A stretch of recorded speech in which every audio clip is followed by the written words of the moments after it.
My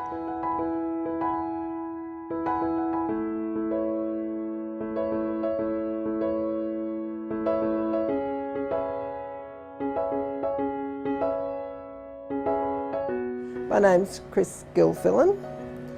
I'm a social worker here at Maryborough Health Service. I have a varied role. I work some of my time as an acute social worker on the ward, dealing with the patients and their family and supporting the staff with their care needs.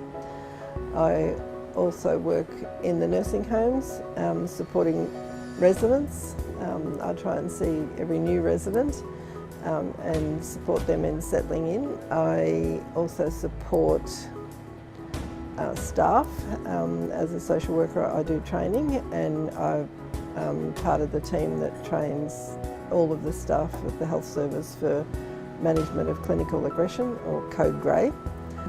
I do community clients, so I do one-on-one counselling, therapeutic counselling, and I either see them in the centre in one of our counselling rooms, or I do home visits. How did I become a social worker? Now that's a fairly long story. I haven't been a social worker forever. When I finished secondary school, I was offered a scholarship to do teaching. So I went through Teachers College. I then got married and resigned and went to Queensland and taught up there for 3 years, and moved. My social circumstances changed, so I moved up to Maryborough and started teaching here in a senior position, and moved from one school to a second school. And at that school I had lots of preps and grade ones who were socially disadvantaged. I decided that they needed to get a lot more support than just the teaching role. So it was coincidental that TAFE from Bendigo offered an off-campus associate diploma of community services, welfare or something like that. So by the time we did that 4 years part-time, it was a full diploma. From that I worked I couldn't be a social worker, so I worked as a social welfare worker with the health service for quite some time. And so I inquired about doing a social work degree, so I did it as a mature age student at La Trobe. And it was quite interesting because I was one of the oldies working with the younger kids who had just left school, and I found it was really good working in that intergenerational thing, and of course all the staff, lecturers and that, were all younger than me too, so that was a bit of fun.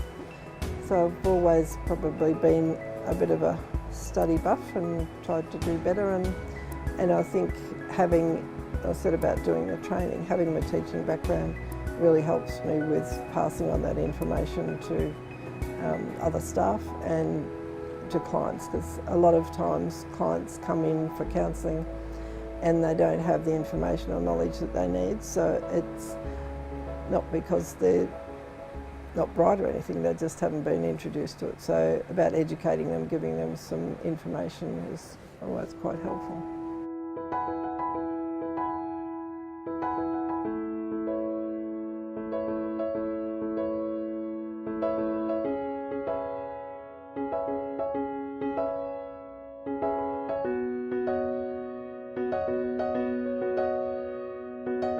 I'm Michael. I work in X-ray at the hospital here at Maryborough. Been here for probably 2.5 years. I've probably been doing radiography now for about 30 years plus. I did fall into radiography a bit by accident. When I was looking around in my last year at school, the year 12 year, I went into, was seriously looking at things like forestry. And missed out, didn't get the points for forestry.